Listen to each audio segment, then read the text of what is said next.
Hello and welcome back to Bookworm.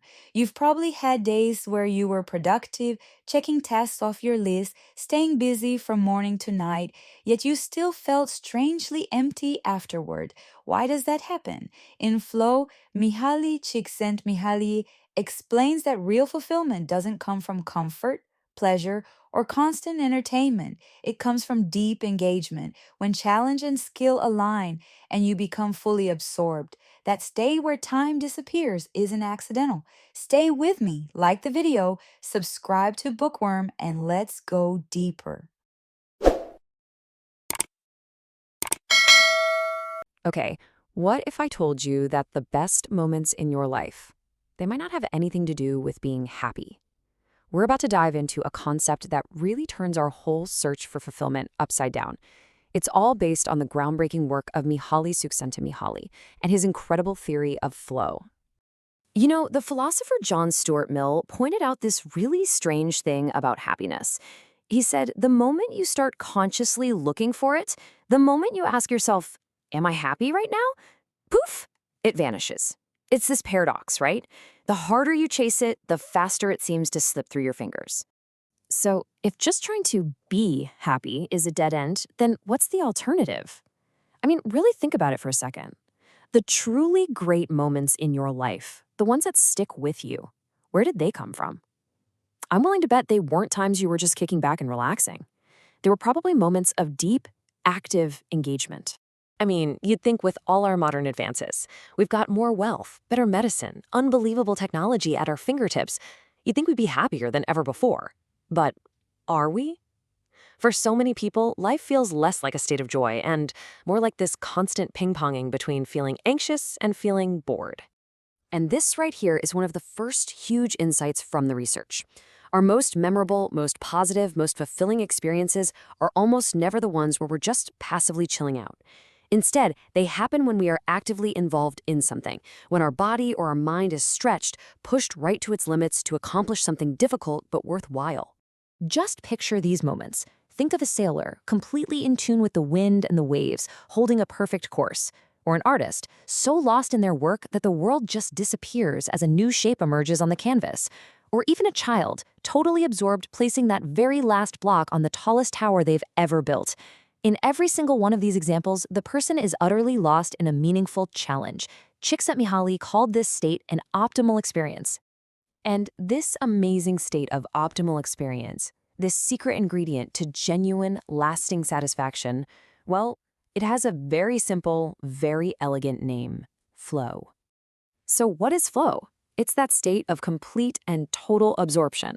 You are so locked into what you're doing that everything else, your worries, the time, all the little distractions, it all just melts away. The activity you're doing becomes its own reward. The whole point is just doing it.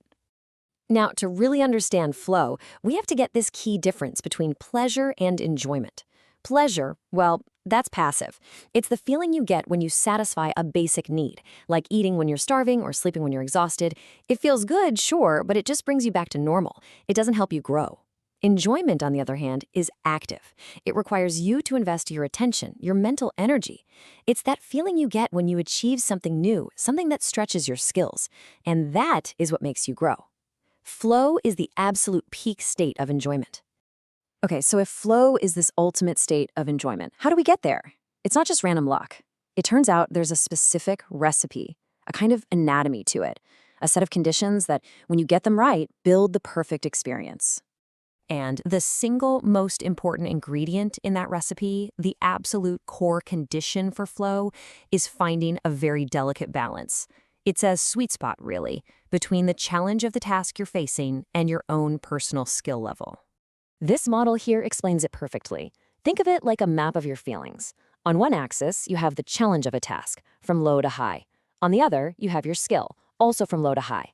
Now, if the challenge is way too high for your current skill level, what happens?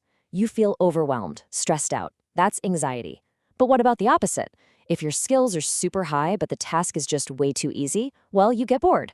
The magic, the enjoyment, the flow happens right in that diagonal channel in the middle.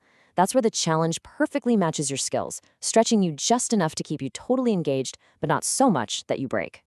And here's the cool part. Flow isn't a static thing. It's dynamic. As you get better at something, as your skills improve, that same old challenge that used to put you in flow, well, now it's going to start to feel boring. So to get back into that flow channel, you have to seek out a slightly bigger challenge, one that matches your new, higher skill level. This is literally the engine of personal growth. It's how we are constantly naturally pushed to stretch ourselves and evolve. So beyond that core balance of challenge and skill, the activity itself needs a certain structure. First, you need clear goals. You have to know exactly what you're trying to do. And second, you need immediate feedback so you know moment by moment how you're doing. When you have those two things, your mind can focus completely. It's what allows for that deep, effortless concentration. And from that concentration comes this incredible sense of control. You lose all your self-consciousness, and even time itself seems to change. This whole loss of self-consciousness thing is such a fascinating paradox. When you're in a state of flow, there's just no mental bandwidth left over for your ego. You're not worrying about what you look like or what other people might be thinking. You literally merge with the activity. But here's the twist. Afterward, when it's over, your sense of self comes back stronger. It's been enriched and expanded by the new skills you just mastered and the challenge you just overcame. Now, I know this all might sound great if you're a professional athlete or a brilliant artist, but what about the rest of us? Well, this is the most powerful part of the whole idea. Flow isn't some exclusive club. It's accessible to anyone, anywhere, right in the middle of our everyday lives.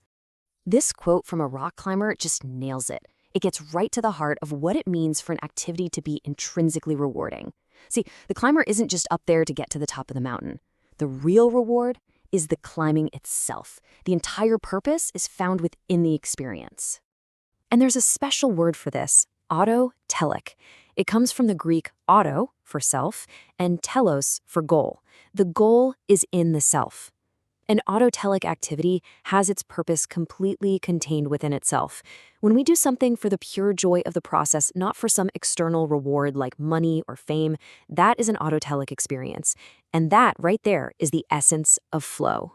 So get this, one of the most surprising discoveries in all of Csikszentmihalyi's research is where people actually find flow. You might think it's in our free time, right? But people reported being in that state way more often at work, over half the time. Compare that to just 18% of the time during leisure. And why? Well, because work often has the built-in structure of flow, clear goals, constant feedback, and challenges that grow with our skills. A lot of our so-called leisure time, on the other hand, is spent doing passive, low-challenge stuff like scrolling on our phones or watching TV, which almost never produces that deep sense of enjoyment. And this leads us to a really powerful conclusion. Flow isn't something you have to just wait around for. It's actually a skill you can cultivate. You can actively design your life to have more of it. By taking any task, even doing the dishes or folding laundry, and turning it into a little game with your own goals, your own ways of measuring progress, and a real commitment to concentrating on it, you can make almost anything an enjoyable, flow-like experience. Because when it comes right down to it, the quality of your life is determined by one thing: how you direct your attention. Think of it as psychic energy. It's the most valuable resource you have, and by consciously choosing to invest it in activities that create flow, you can take control of your own inner world and build a life that's genuinely filled with enjoyment and purpose. So the only question left is, how are you going to invest yours? If this book shifted how you think about happiness, that shift matters. Flow teaches that meaning isn't something you stumble upon. It's something you create through focused effort and deliberate challenge. The quality of your life depends on where your attention goes and how deeply you engage. Distraction fragments experience, but immersion strengthens it. If this resonated, like the video and subscribe to Bookworm for more deep psychological insights. Tell me in the comments what activity pulls you into flow most easily. And until next time, guard your focus. That's where real fulfillment lives.